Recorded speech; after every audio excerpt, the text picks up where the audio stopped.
Ikalawang araw ng rally ng mga miyembro ng Iglesia ni Cristo para sa kanilang panawagan kontra katiwalian. Marami sa kanilang di na umuwi at nanatili sa Quirino Grandstand. Darito ang unang balita live mula kay James Agustin. James. Igang good morning, kanya-kanyang diskarte yung mga miyembro ng Iglesia ni Cristo na nagpalipas na magdamag dito po yan sa Quirino Grandstand sa lungsod ng Maynila. Yung ilan sa kanila bumiyahe pa ng ilang oras mula sa mga probinsya para lang makiisa sa 3 araw na rally. Maraming mga miyembro ng Iglesia ni Cristo ang piniling magpalipas na magdamag sa Quirino Grandstand sa Maynila para sa 3 araw na rally. Sa datos ng Manila Disaster Risk Reduction and Management Office bandang alas 10 kagabi, umabot sa 120,000 na nag-camp out sa lugar. Iisa ang kanilang panawagan, Transparency for a Better Democracy. Kanya-kanyang latag na mahigaan at mga tent ang mga miyembro ng INC. Kabilang dyan si Gerald at kanyang mga kaanak na galing pang Paranaque. Kailangan po ng may pagkakaisa.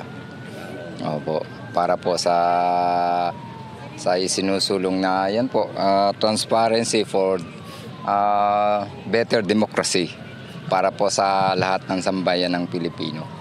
Bumiyahe naman na 16 na oras mula sa Cagayan ng pamilya ni Ruth na dumating sa Maynila kahapon ng umaga. Gusto lang namin yung pananawagan ng pamamahala namin na ilabas yung transparency and accountability for justice. Ganyan din ang panawagan ng pamilyang ito na galing Masantol, Pampanga. Para po sa atin, kasi pare-pares po tayong mga Pilipino, di ba po? Hindi lang po porket iglesia o kahit ano pong reliyon. Panay naman ang ikot ng mga tauhan ng Department of Public Services sa Manila City Hall para mapanatili ang kalinisan sa paligid ng Quirino Grandstand.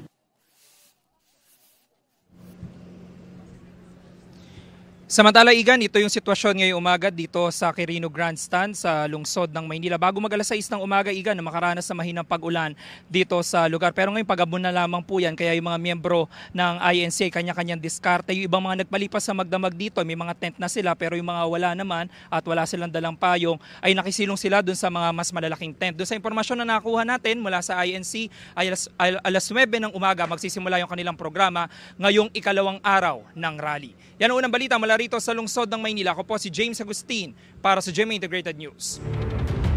Igan, mauna ka sa mga balita, mag-subscribe na sa GMA Integrated News sa YouTube para sa iba't ibang ulat sa ating bansa.